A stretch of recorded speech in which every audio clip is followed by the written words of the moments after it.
Renato, muito obrigado por compartilhar do seu tempo e do seu conhecimento com a gente.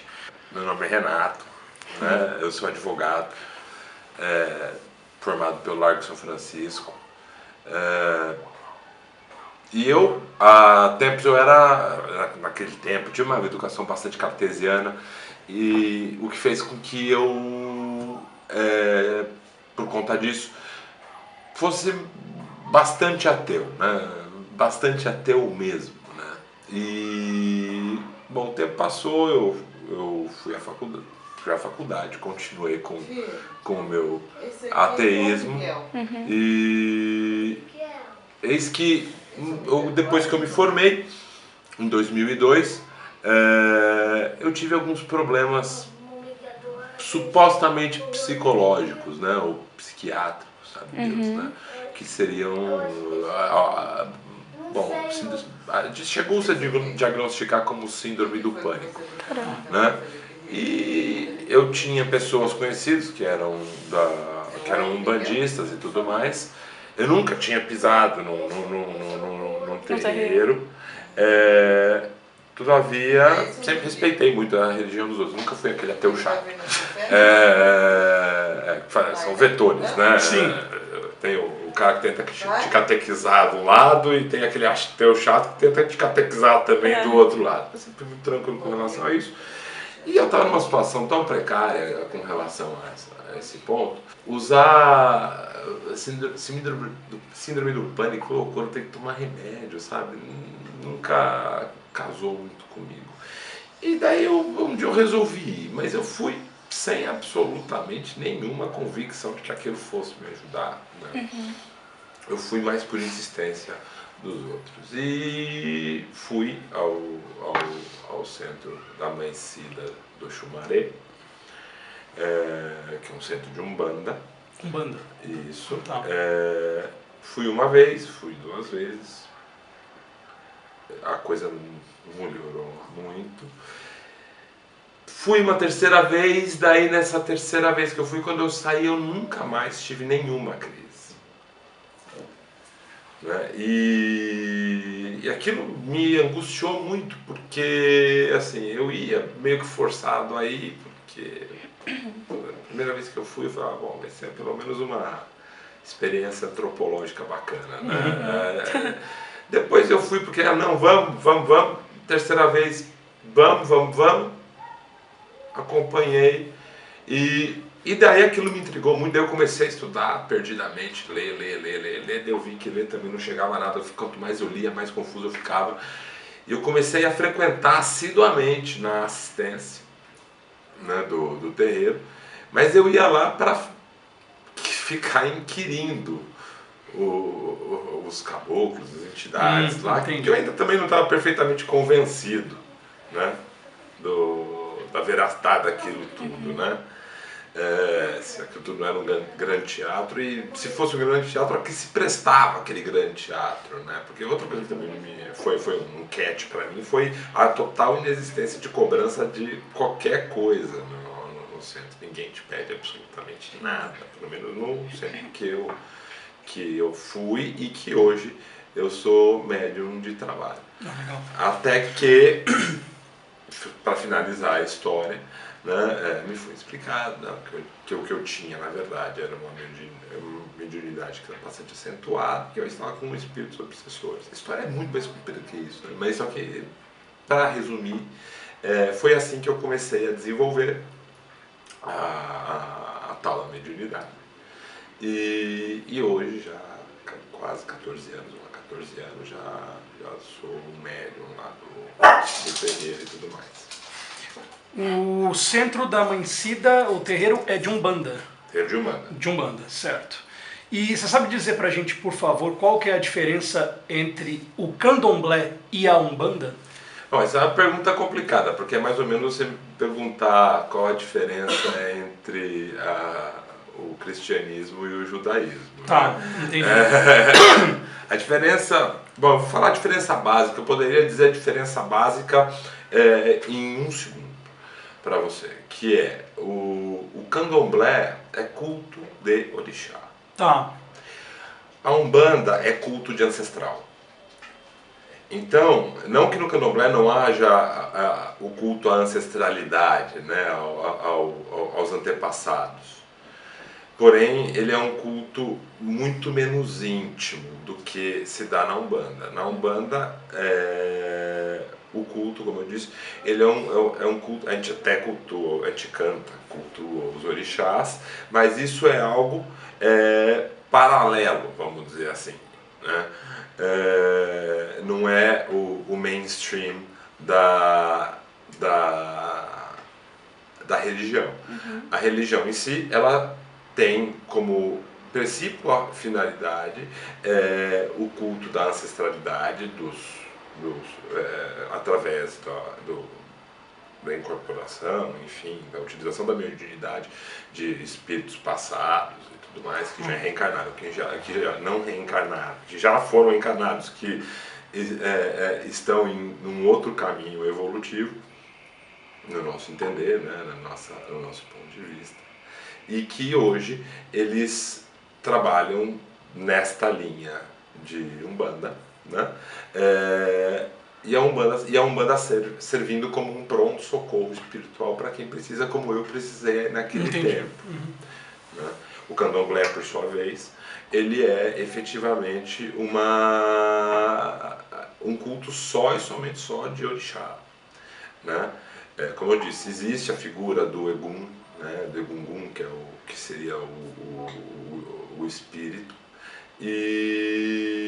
mas ele não há esse contato íntimo entre o Egum, o espírito, e os praticantes do candomblé. Uhum. Né? Inclusive, se for estudar mais a fundo, no candomblé existe todo um mito de Egum que diz que, por exemplo, uma pessoa que está com o Egum no corpo ali na hora, você não pode nem encostar na roupa dele, que a pessoa, você morre instantaneamente. Então, isso é lá na África, tá? No Brasil é um pouco diferente.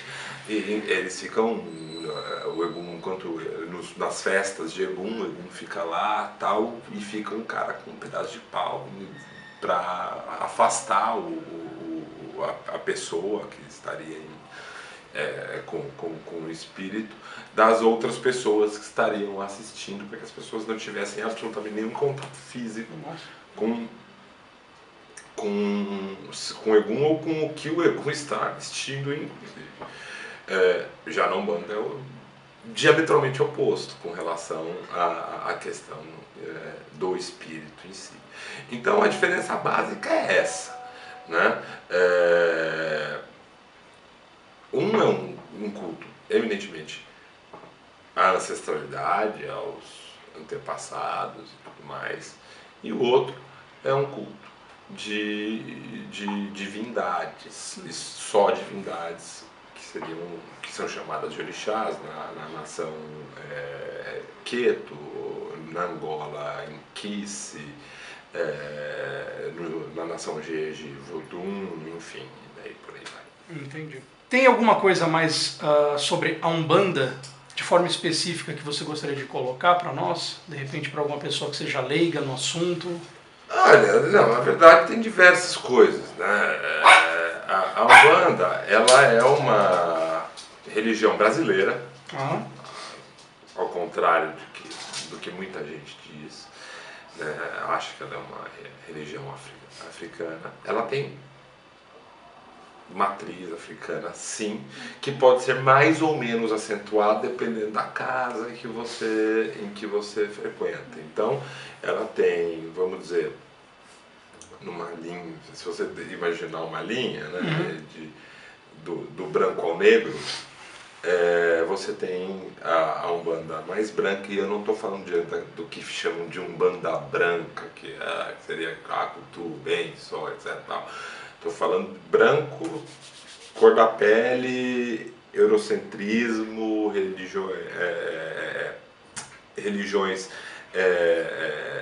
mais europeias, como o judaísmo, o cristianismo, e ela acaba se assentando tendo bases mais fixas ou pilares maiores nessas religiões, né?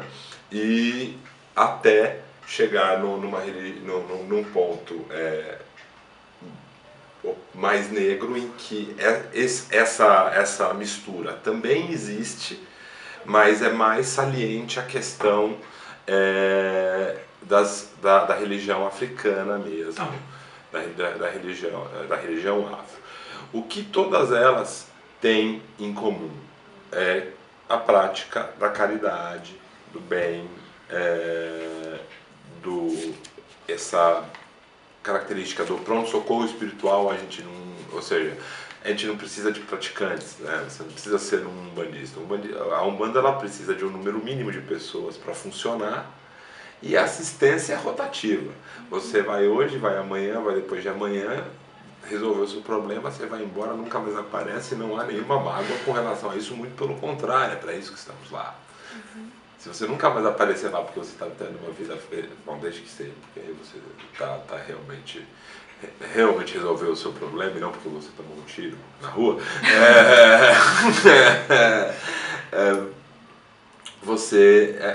a missão está cumprida, né? Muita gente acaba indo, mesmo sem ter essa necessidade, né, de receber esse pronto-socorro. Mas na prática, o que há de comum entre as diversas umbandas, porque eu não posso falar de uma umbanda, porque cada casa é uma casa. Né? Cada casa tem o seu ritual, que é ditado pelo guia espiritual da casa e tudo mais. E por conta disso, você pode visitar 100 casas, você vai ver 100 rituais diferentes. Os pontos em comum, repito, são o culto à ancestralidade e a prática da caridade. Entendi. É até interessante você mencionar a respeito disso, porque uma das coisas que eu tinha mencionado aqui é que no espiritismo, né, que eu sou espírita, até onde eu aprendi e vivenciei, nós sabemos que a maioria das pessoas que procuram o centro espírita ainda buscam a questão do fenômeno, né?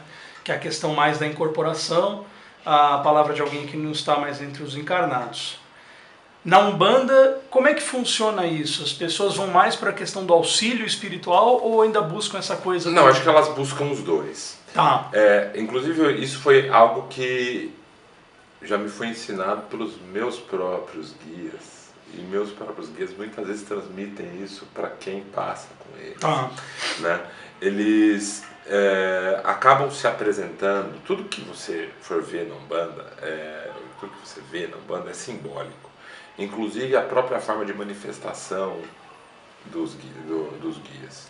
Isso já me foi dito e redito por diversas vezes, que eles utilizariam essa roupagem, vamos dizer, aspas, né, fluídica, porque as pessoas que estão lá, elas necessitam daquilo para que elas possam crer, para que elas possam ter a fé necessária ou alcançar a vibração necessária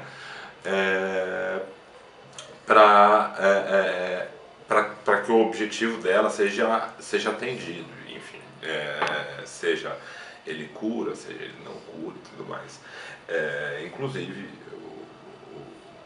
o caboclo com qual eu recebo já disse isso para diversas pessoas. Falou, não, eu poderia estar aqui falando para vocês com a voz do médium, né?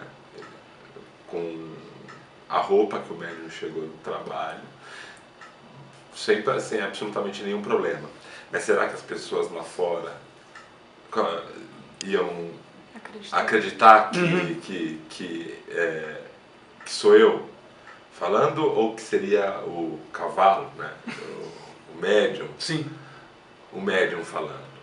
Então, essa questão do fenômeno, como você chamou, ela acaba sendo uma questão importante, inclusive, porque ela auxilia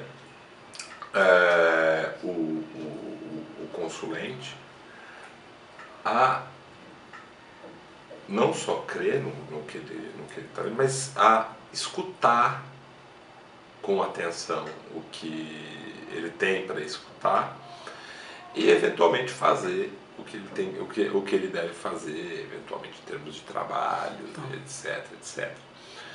Ademais disso, não existe mais. O resto é pronto-socorro espiritual mesmo. Pronto-socorro espiritual. Tá. Inclusive dentro do próprio espiritismo mesmo, como você disse, né? E também, evidentemente, há influência espírita na Umbanda. Dentro do próprio espiritismo há casas espíritas que indicam, falam, não, então você busca essa casa, eu já vi. Eu também. Você vai lá, seu problema aqui é bucha. Exatamente. Você vai nesse lugar aqui. Não tem esse negócio de manter separado. Olha, você está com problema, procura um terreiro de Umbanda que vai... Esse problema aqui, acho que é melhor lá, porque lá é mais hardcore. Então exatamente. Né? Aqui a gente fica na palestra, tal, a palestra não está ajudando muito, né? Pois é. Eu gosto do espiritismo na teoria, li todos os livros Kardec e tudo mais, mas para mim eu gosto do batuque mesmo. Pra mim é muito calmo. Entendi. Bom, as curas espirituais são dos tratamentos e auxílios que as pessoas podem encontrar em um terreiro. Tem mais alguma coisa além disso? Olha, existem as curas espirituais, como você disse, os tratamentos, mas também depende do que você entende. As pessoas falam muito em cura espiritual, elas pensam muito em doenças efetivamente físicas, né? Quando que na verdade, por exemplo, eu acabei de dar o meu próprio testemunho aqui para vocês, né? Eu, em tese, estava com uma doença física, psiquiátrica, que na verdade se mostrou que não era uma doença psiquiátrica, porque ela simplesmente desapareceu. E eu não posso reputar isso à fé, porque, como eu disse, eu fui lá sem absolutamente nenhuma crença de que aquilo me salvaria de qualquer forma, né? Mas então a questão não é só a cura espiritual de questões relacionadas a doenças físicas em si. O que mais se busca na realidade muitas vezes é ajuda, é carinho, é atenção, coisas que pessoas muitas vezes não têm no seu dia a dia e que elas encontram lá amparos. Eu, no máximo, aqui aponto caminhos e tento aliviar o mínimo da sua dor com um pouco que eu sei de erva, e tudo mais, né? Da aplicação de axé aqui, daquele axé e tudo mais, mas não é a minha intenção, não era a intenção não é a minha incumbência, porque se você não quiser, efetivamente, você não vai sair. Não tem milagre. Na verdade, outra coisa que eu também aprendi é que milagre não existe. O milagre, na verdade, já existiu, né? Que somos nós. Sim. Que somos todos nós. Que tudo que existe ao nosso entorno. Falando sobre a questão das entidades, durante a incorporação de uma delas, aonde está o Renato? Estou em mim. Eu estou em mim. A incorporação é um grande engano, né? Que sai um espírito e entra outro, né? Basicamente, você como espírita deve saber disso, o contato espírito corpo físico de terceiro é por via de manipulação de chakra, né? Daí, dependendo da entidade, ela manipula mais um chakra do que outro, e daí a energia dele que flui. Sim. Por você, mas você está em você. Você não está em lugar, você não poderia estar em dois lugares ao mesmo tempo, né? Então, isso inclusive é uma coisa que me faz duvidar muito da tal da incorporação inconsciente e tudo mais. Ela duvidar muito não, eu acredito na incorporação inconsciente, mas eu duvido da incorporação inconsciente das pessoas que dizem que são 100% inconscientes o tempo inteiro. Né? Existem momentos de inconsciência, existem cortes, né, durante a sua incorporação. Mas no mais do tempo você está vendo ali, e essa é a grande dificuldade do desenvolvimento. É você conseguir compreender, quando você está durante o período de desenvolvimento mediúnico, você conseguir compreender até onde é você e até onde é a entidade. Entendi. Como as entidades, ou ainda as entidades que nos acompanham, sabem informações sobre você? Sobre nós, se a gente nunca as viu ou teve contato com elas. Aquela coisa. Quando você diz sobre você, você diz sobre mim?